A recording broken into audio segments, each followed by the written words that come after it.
At narito naman ang mainit na balita mula sa mundo ng politika. Isang malaking kontrobersya ang sumabog ngayong araw matapos kumpirmahin ng mga otoridad ang pagkakasangkot ni President Kuting ng Norte Jr. sa pagpapalaganap ng iligal na droga sa bansa. Ang nasabing issue ay nag-udyok ng matinding reaksyon mula kay Vice President Sara Duterte na hindi nakapagpigil sa galit matapos matuklasan ng mga bagong ebidensya. Ayon sa mga ulap, nakatanggap ng mga sensitibong impormasyon ng Office of the Vice President kaugnay sa iligal na aktibidad ng ilang matataas na opisyal katulad ni PBBM na umano'y may mga koneksyon sa mga sindikato ng droga. Ang nasabing issue ay nagbigay ng matinding pananabik kay Vice President Duterte na siya ring miyembro ng gobyerno at inaasahang magtutulungan ang bawat ahensya upang sugpuin ang problema ng droga sa bansa. Sa isang pahayag ng Vice Presidente, ipinahayag niyang hindi ko papayagan ng ganitong uri ng kalakaran sa ating gobyerno. At hindi ko titigilan ang mga tiwaling opisyal na ginagamit ang kanilang posisyon upang pagyamanin ang sarili at sirain ang buhay ng mga Pilipino. Ang galit ni VP Sara Duterte ay nakikita sa kanyang mga saloobin tungkol sa kasalukuyang kalagayan ng ating bansa na pinapalakas pa ng mga ganitong issue. Ayon pa sa Vice President, ang pagkakasangkot ni PBBM ay isang malupit na pagsubok para sa administrasyon at isang dagok sa mga layunin ng gobyerno na sugpuin ang problema ng droga. Aniya, hindi niya palalampasin ng mga ganitong gawain at hiniling niyang agad na magsagawa ng masusing imbestigasyon sa mga kasangkot na opisyal. Bukod pa rito, binigyang diin ni VP Sara na patuloy ang laban kontra droga sa ilalim ng kanyang pamumuno at hindi aniya matitinag ng anumang isyu ng kanyang mga prinsipyo. Ayon sa kanya, ang tunay na paglilingkod sa bayan ay hindi kailanman magiging daan upang magsagawa ng mga iligal na gawain tulad ng droga. Tiniyak din niyang magiging tapat ang gobyerno sa paghahanap ng hustisya para sa mga biktima ng mga sindikato ng droga. Sa kasalukuyan, ang mga investigasyon ay patuloy na isinasagawa upang matukoy ang buong lawak ng pagkakasangkot ni PBBM, samantalang umaasa ang publiko na hindi matitinag ang gobyerno sa pagsugpo ng droga at tiwaling opisyal. Huwag kalimutang manatiling katutok para sa mga susunod pang updates hinggil sa isyong ito. At heto nga mga balita ang ating pagkakatutukan at kung bago ka pa lamang sa aking channel, ay huwag kakalimutang mag-like, share and subscribe para updated ka sa aming mga bagong balita dito sa Tatak Pinas.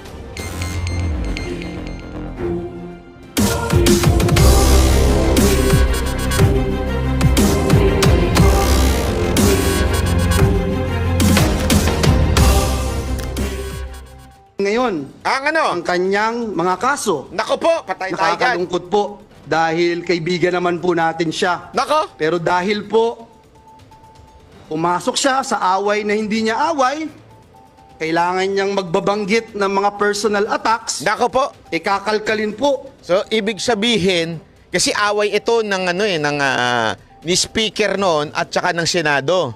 Naglabanan sila tungkol dyan sa PI na yan. Ang nagsalita, nagkomento ay si Zaldico.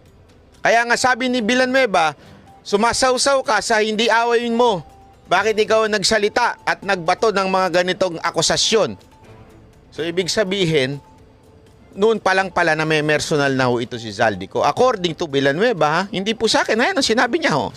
Ulitin natin. Na hindi niya away.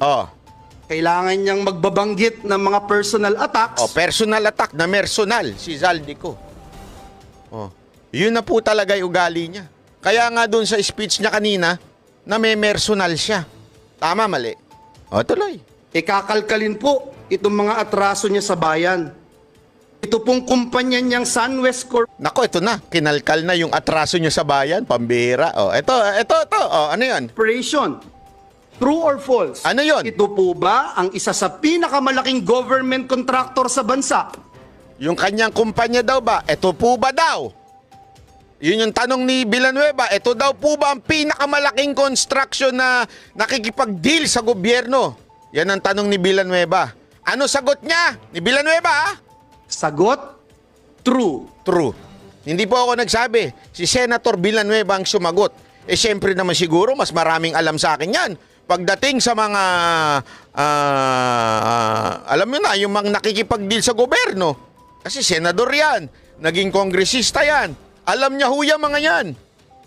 matagal nang nakikipag-deal yan sa mga taong mga may proyekto. Kaya nga, ito daw kumpanya ni Zaldico, sinasabi ni Villanueva, ay ang pinakamalaki.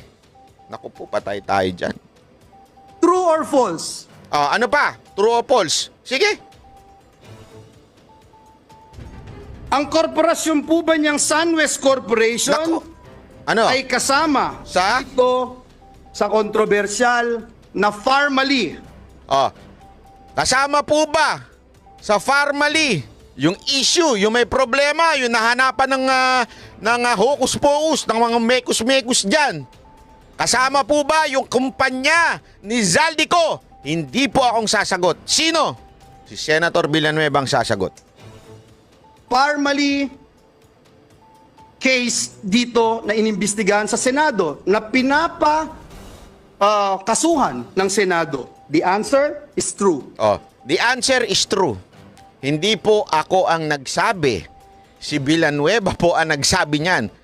Yung korupsyon na nangyari sa Farmally na pinapakasuhan ng buong Senado, na pagdesisyonan ng Senado ng resolution nila dun sa hearing. Kasuhan yan kasi merong problema dyan. Kasuhan yung mga involved dyan. Ang tinanong ni Villanueva, kasama ba yung kumpanya na SunWest?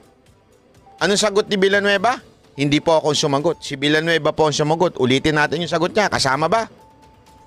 Kasuhan ng Senado. The answer is true. True daw. Kasama din po ba Ang ano? ang kumpanya niya Na? dito po sa kontrobersyal Na? na DepEd laptop scam? Ang sagot po, Andali, bago ka sumagot. Diba nakita natin yung grabing presyo ng laptop na yan. Bakit laptop?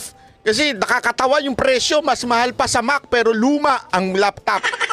Luma yung laptop. Hindi ko alam kung Celeron ba yun o ano man, pero overpriced yung mga laptop na yan.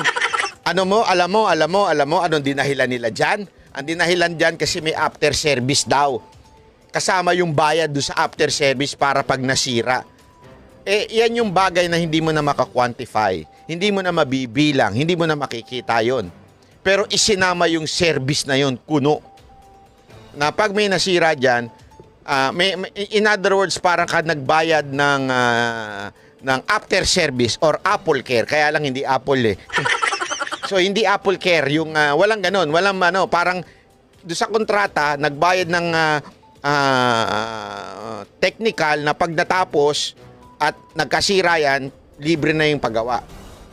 Hindi mo naman makakwantify yun. Hindi mo naman malalaman yun. Tama, mali? Kasama po daw ba ang kumpanya ni Zaldico? Ano sagot, Senator Villanueva? true. True. Di ba? Again, it's not me who said that. It's Senator Villanueva. Pinakakasuhan din po ng Senado ang kumpanyang ito. Nako po. Napakadami pong BIR cases. Nako po. Madali po maghanap, Mr. President. Madali po kuhanin ang panig ng mga taga-BIR.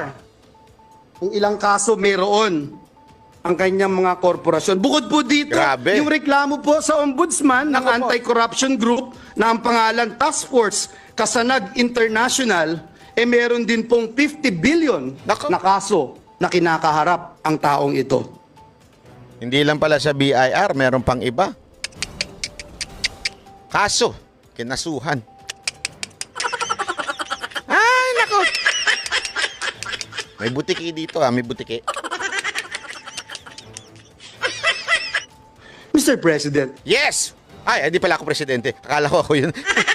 Akala ko ako yun. Ikaw naman, no? kung maglalabas po kayo ng baho, Mr. Nako. President, dapat naman siguro maligo ka muna. Naku po! Sakit nun, Brad. Ang masaklap po, Ginoong Pangulo, Ano yun? sa kabila po ng track record na ito ni Mr. Zaldico, Ano? ang masaklap po, Ay? inappoint po siya Na? Kamara de Representantes Na ano? bilang tagapagbantay ng kaban ng bayan. Ay, grabe. Si Dracula, Sandali. Samantakin mo daw ha? Sa daming, ito, ang sinasabi lang man naman ni dito, sinasabi ni Senator Villanueva, wala naman siya sinasabing there is already a conviction. Wala. Wala siya sinasabi dito, convicted na ba yung kumpanya ni Zaldico? Wala po siya sinasabi dito. Ang sinasabi niya lang dito, the company na pagmamay-ari ni Zaldico were involved in so many cases of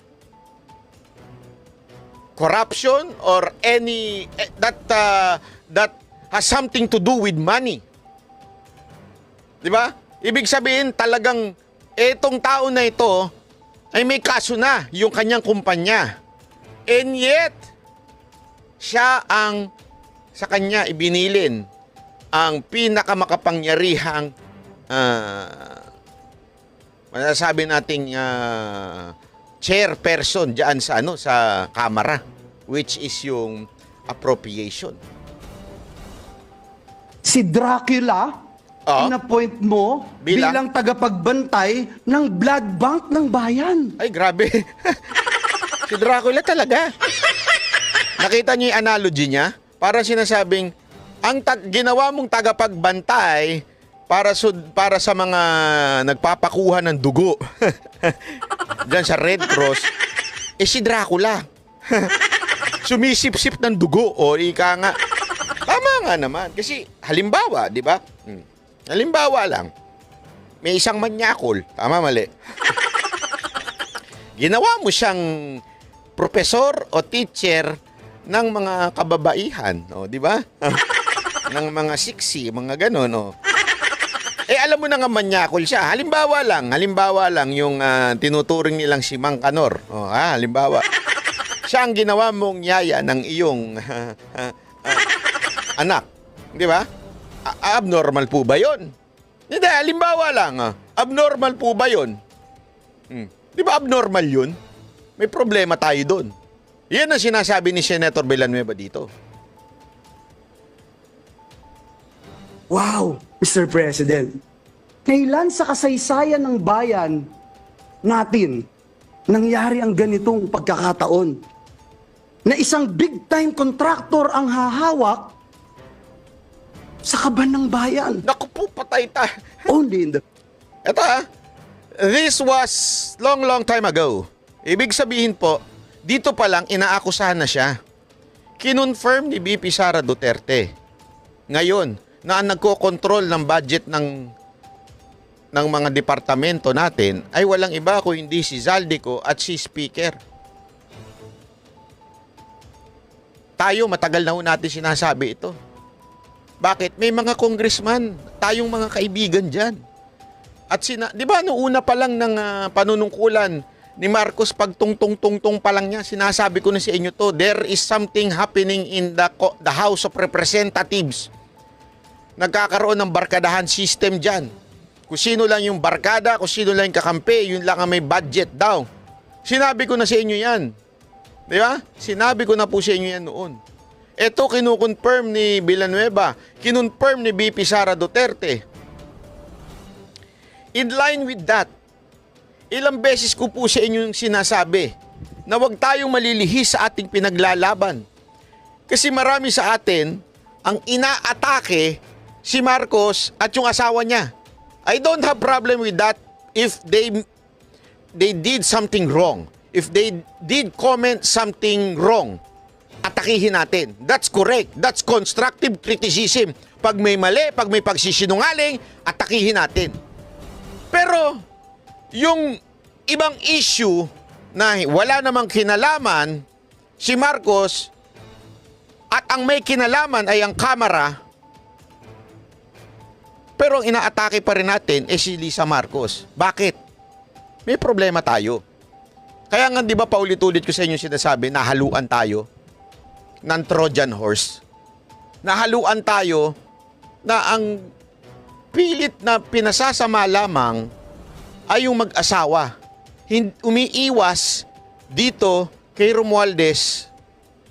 Pero kitang-kita na natin ngayon, nang galing na sa bibig ni VP Sara Duterte, sa bibig niya na nanggaling, si Romualdez ang talagang tunay na may problema sa bayan nato. Sinabi ko na sa inyo yan. Ano sabi niyo sa akin? Ha? Sinabi niyo sa akin, bayaran ka siguro ni Lisa Marcos o kaya ni Marcos kaya hindi mo binabanatan. Which is katangahan. Dahil ilang beses natin binanatan yon pag meron silang maling ginagawa. Pero yung idadamay mo sila sa walang maling ginagawa para iiwas mo lamang si speaker, nahalata ko na yun.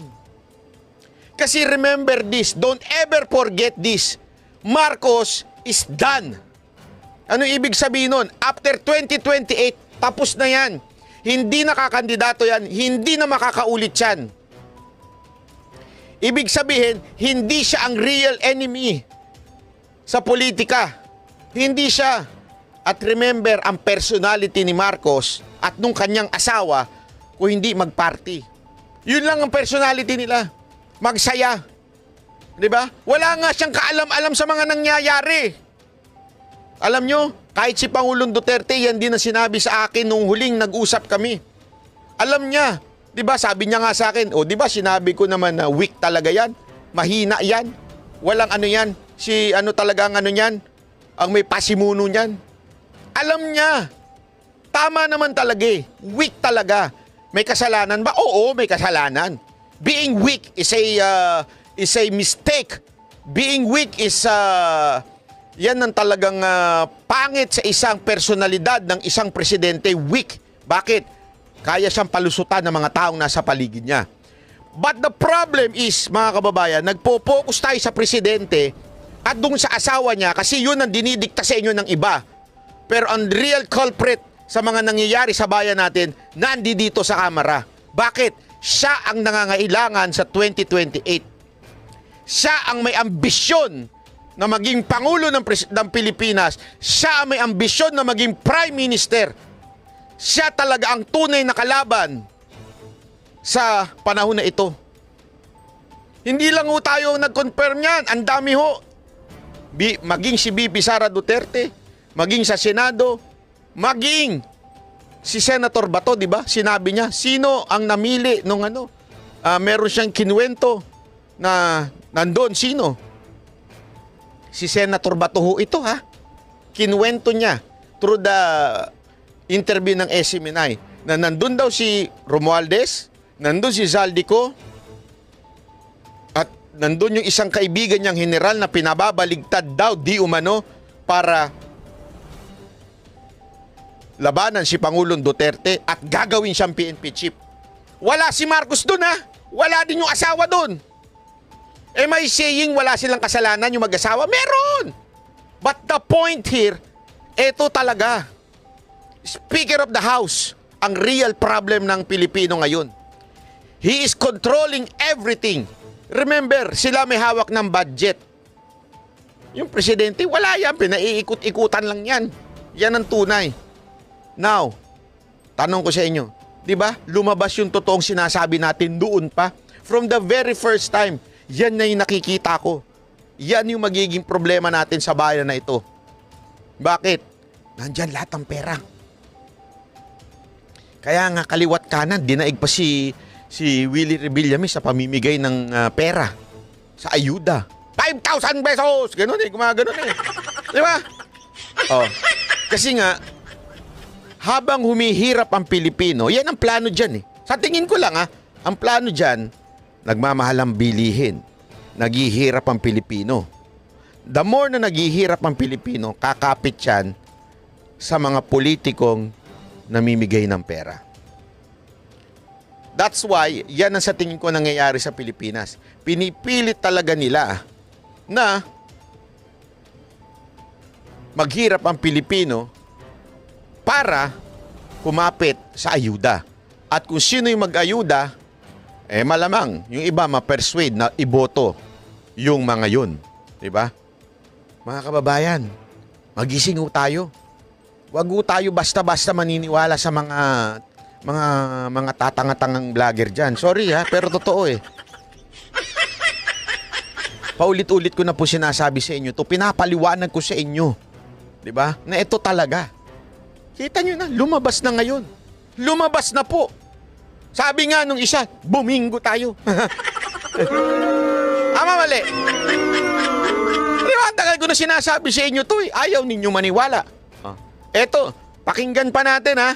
Nung lumabas na yung pangalan, siguro pagkatapos i-release yung video ni VP Sara Duterte, na nabanggit na si Zaldico, eto na yung kanyang reaction after mabanggit yung pangalan niya.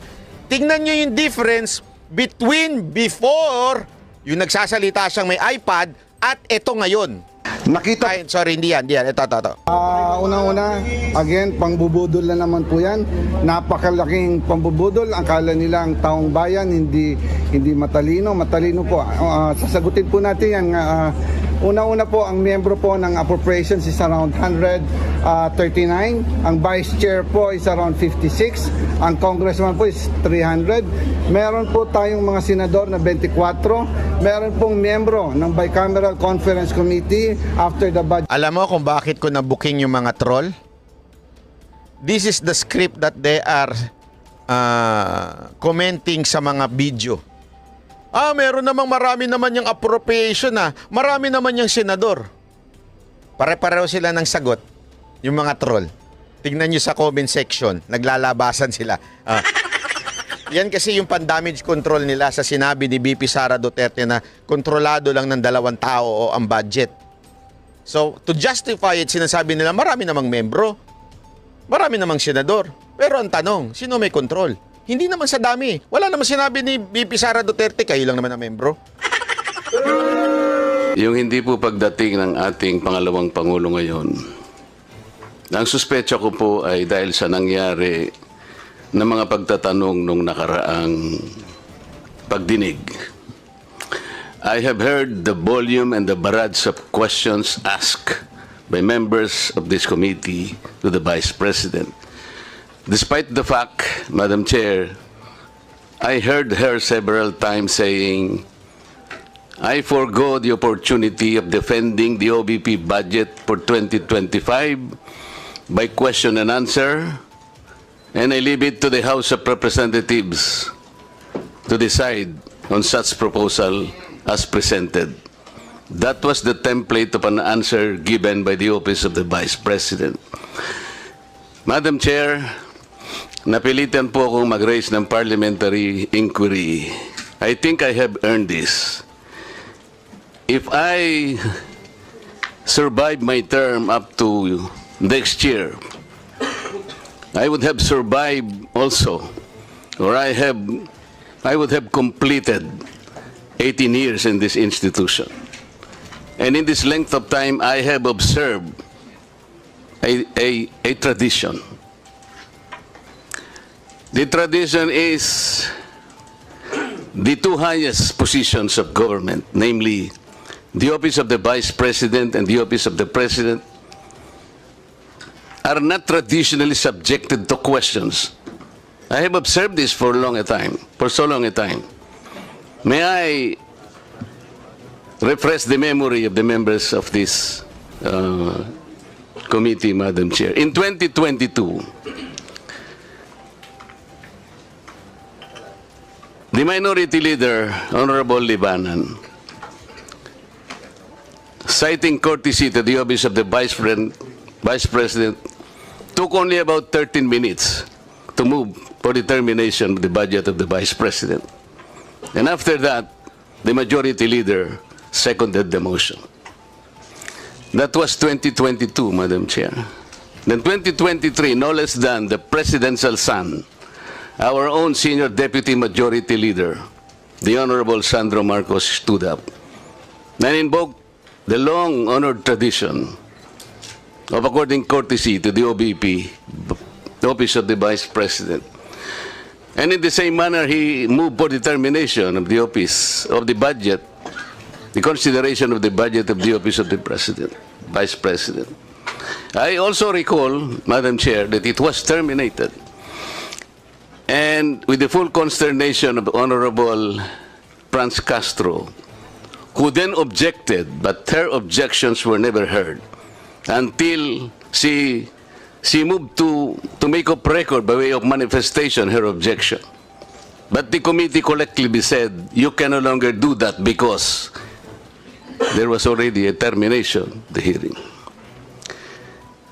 This is the time-honored tradition, Madam Chair. For so long a time, we have kept and observed this. We have upheld this tradition.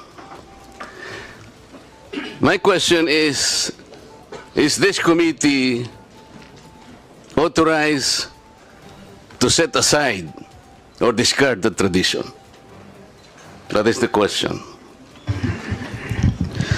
Your Honor, such motion was not introduced in the last hearing. I'm now introducing the motion, Madam Chair. I second, Madam Chair.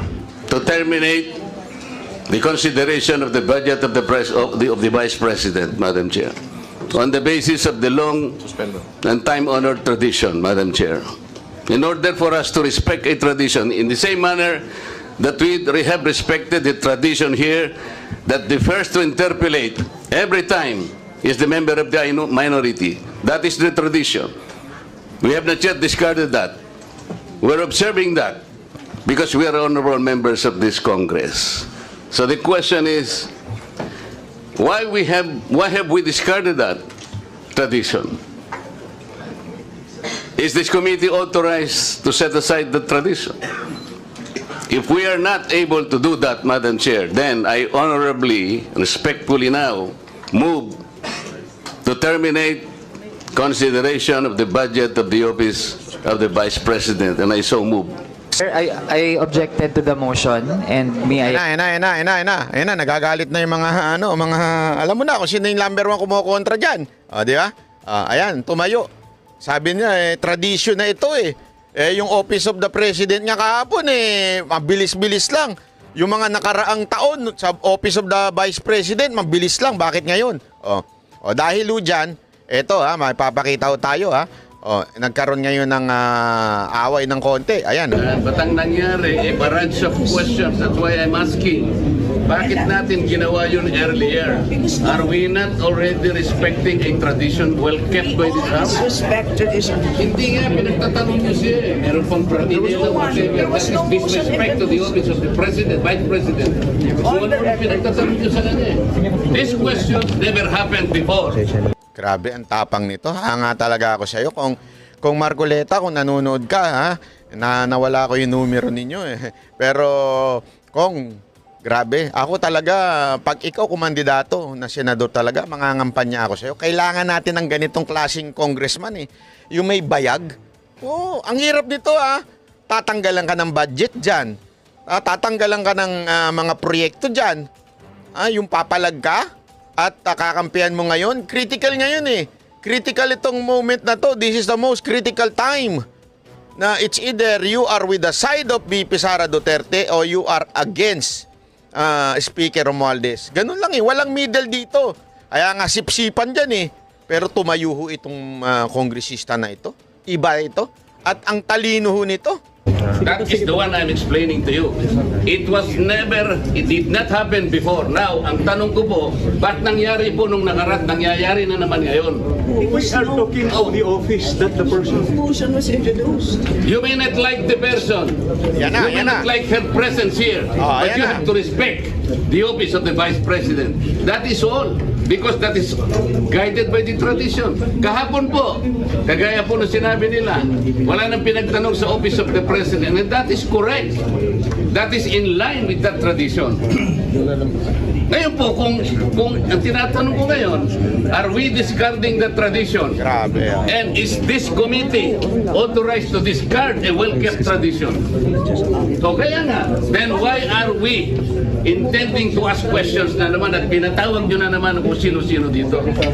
That is why, kung hindi po kayo makakasagot, Madam, ang tinanong ko na sa inyo, I am now moving. May brati-bratinela pa. Grabe, tinayuan talaga. Palakpakan! Yung katabi niya, as far as I remember, si Congressman Ungab yun eh. Yan din, kalyado rin yan. Nasa Davao City, di ba? Na 3rd Congressional